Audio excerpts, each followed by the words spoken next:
So suppose that each X is an image patch like the following. For this problem, one way to define weak classifiers is using hard-like features. Hard-like features are constructed from some basic templates, and here we can look at the 4 basic templates that are used for hard-like features. For example, this one here, to compute the value of a feature using this template, what you have to do is to place these 2 rectangles, this white rectangle and this black rectangle. You place it over the image in some position of the image, and then what you do is just sum all the pixels that are exactly lying behind the white rectangle. You get this sum, this number, and then you do the same with all the pixels, all the values of the pixels that will be behind the black rectangle. This way you will get a second number. Then what you do is simply subtract these 2 numbers, and that resulting number is going to be a feature. If you you can do the same with these other 3 templates. You just need to place the template in some position on the image. You need to define the position, and you also need to define the scale of these templates, because you can make them larger or smaller, and this is this will depend on the application and the kind of object that you want to detect. In this case, we are assuming that we want to detect faces. So for example, if we consider this template here, a good position of this template would be, for example, over the eye part here of the person, in such a way that the black rectangle of the template, this part here, could be placed in this part here of the face, in the front of the face, and the white rectangle will be on the exactly over the eye of the person. So if you compute the sum of the pixels in this part, the black rectangle, and you subtract the sum of the pixels in the white rectangle, you will get some number. If you compute this template in that position at the same scale, apply it to many faces of different persons, you will see that all these numbers that you will compute from the subtraction of the black and the white pixels, you can clearly see that those numbers will be defined in an interval, and you can notice that very clearly, because what you are doing is simply measuring the contrast in specific parts of the image. So it will be very common that the eyes of the persons will have darker pixels than the front of the person. Okay, and this is the idea behind these templates, and a generalization of this idea, you could see this generalization in the current convolutional networks. In convolutional networks, you define some grids, okay, and you let the neural network to learn weights assigned to each of the squares in these grids, and the neural network discover which contrast or combinations of values of pixels are important to identify or detect specific objects.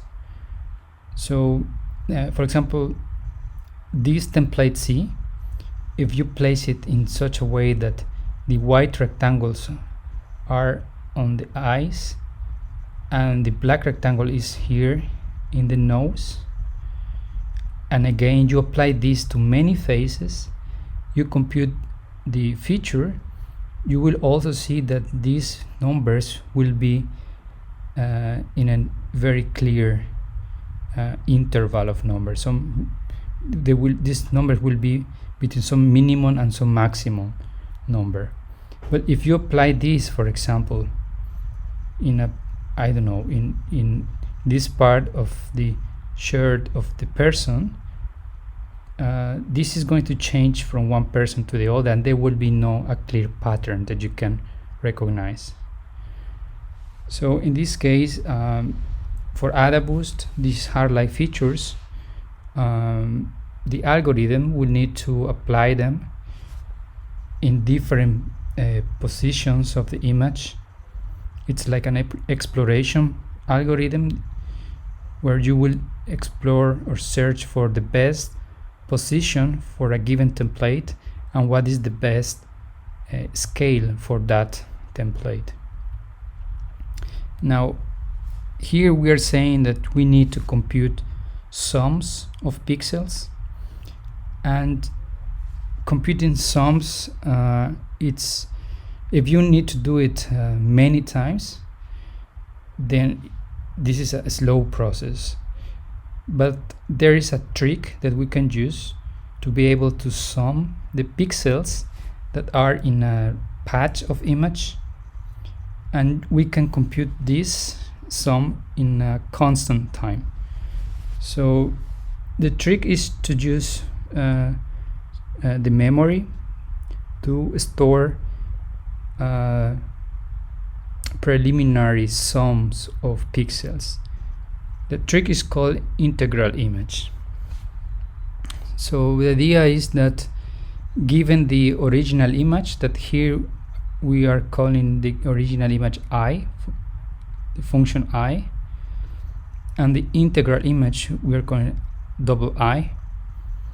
The idea is that for every image we are going to create an integral image, and the integral image will contain in each of the positions of the image and of the original image,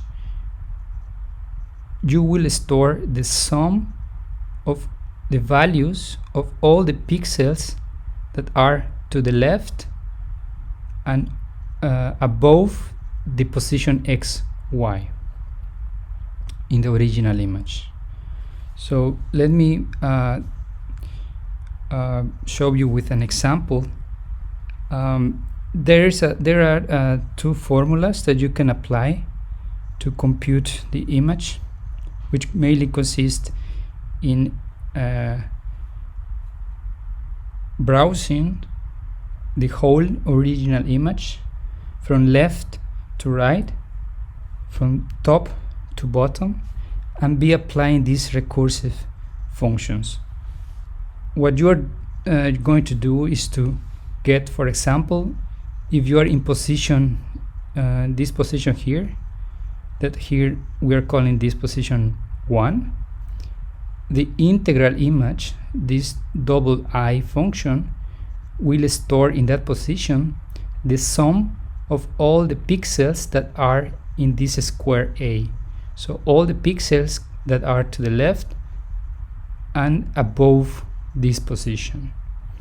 If you, for example, access the position in the integral image in this position 2, this number will be the sum of all the pixels that are in the rectangles A and B. Okay, so the values of the value of the sum of all the pixels that are to the left and above this point. If you access the value of the integral image in 0.4, the number that will be stored here will be the sum of all the pixels that are in A, B, C, and D. Okay, all pixels that are to the left and above position 4.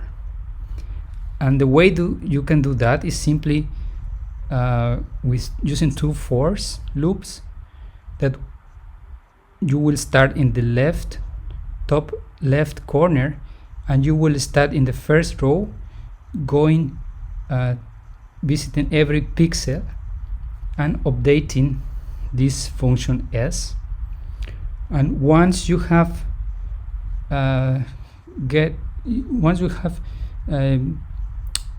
finished with the first row, you will start again from the left side, but in the second row, and then you will start applying again the update rule for s and the update rule for I.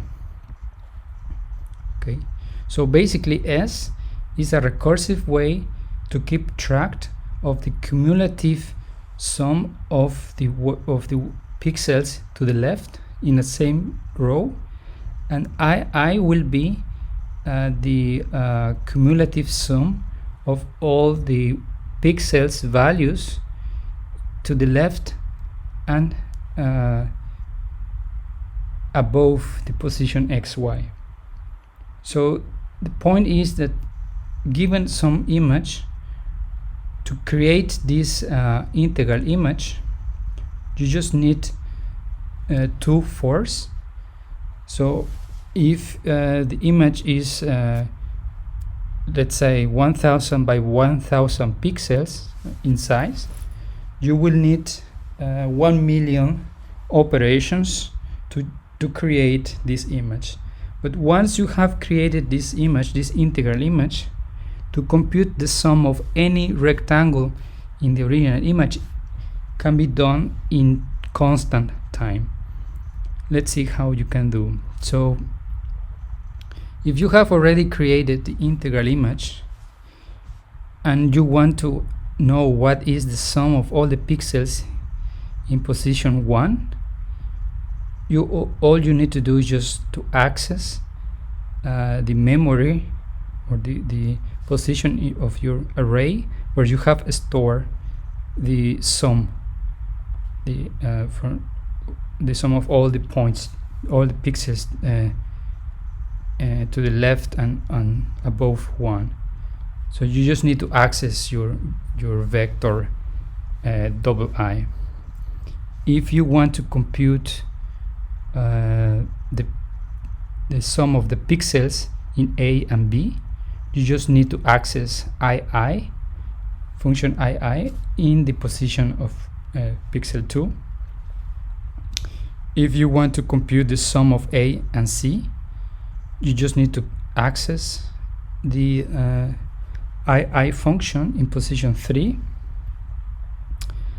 And if you want to compute the sum of the pixels that are in A, B, C, and D, you simply need to access the function II. You can see it as an array in your memory.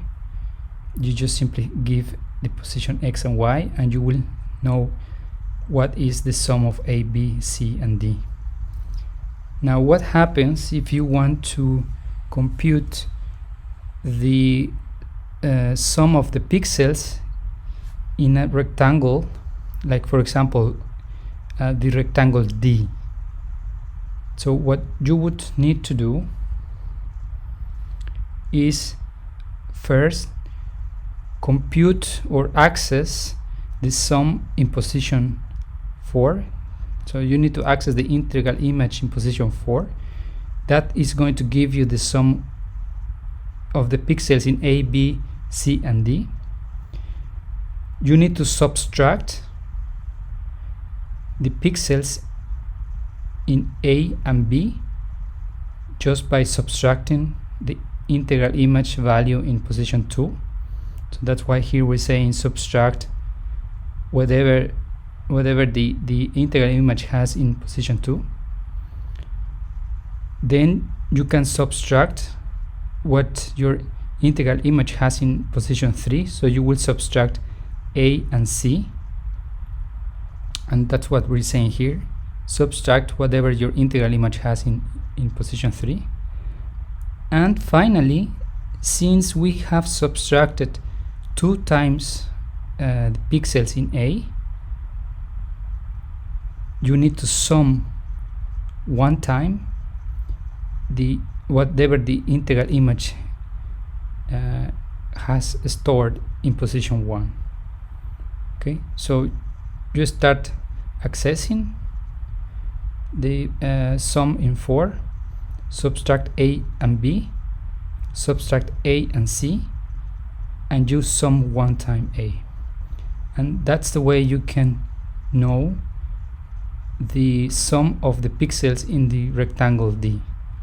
And this can be done in constant time because you have already in memory, in one array, the numbers of the integral image. All you need to do is to compute 2 subtractions and 1 addition. And this is the way you can compute many times the sum of the pixels that are behind our hair-like features. Okay, so each run, the weak classifier is designed to select the single rectangle feature which best separates the positive and the negative examples. Okay, we saw that there are 4 basic templates.